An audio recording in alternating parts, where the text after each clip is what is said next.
This is the VOA Special English Education Report.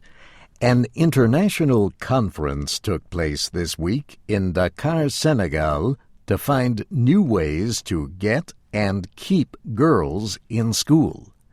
The United Nations Children's Fund says nearly 72 million children were not in school in 2007.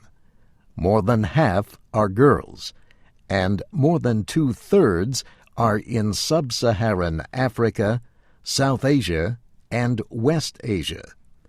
School attendance has improved in many areas, but the head of UNICEF, Anthony Lake, says, "Unless we all work harder, there may still be 56 million children out of school in 2015. He says progress and economic development depend on educating girls as well as boys.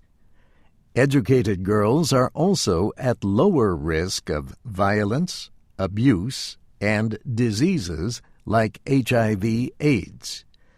The UN Girls Education Initiative organized the meeting of 200 scholars, aid workers, and government officials from 22 countries. The initiative was launched in Dakar 10 years ago. The aim is to bring primary school education to all girls and boys worldwide by 2015. In Senegal, the number of public schools has doubled in the last 10 years. But UNICEF's Anthony Lake said schools still lack gender equality.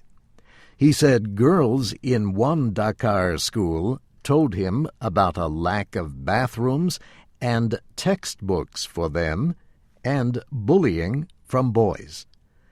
The conference centered on three main problems to getting and keeping girls in school: violence, poverty, and poor quality education. Anne-Therese Ndong-Jata is Education Director for UNESCO in Africa.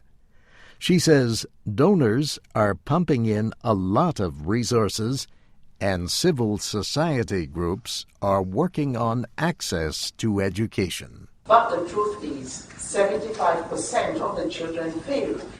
The UNESCO official says schools need to modernize and improve what they teach and how they teach it. For example, she says, schools should teach African children in their native languages, not simply in English or French.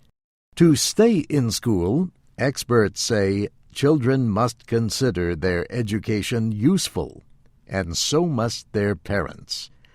May Rihani from the Global Advisory Committee of the UN Girls Initiative gave an example from a life skills program in Mali.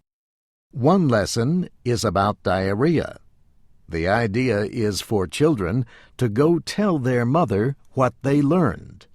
May Rihani says the mother would recognize that this education is important to her and to her family, and would want the child to continue to go to school. And that's the VOA Special English Education Report, with reporting by Ann Look in Dakar. I'm Steve Ember.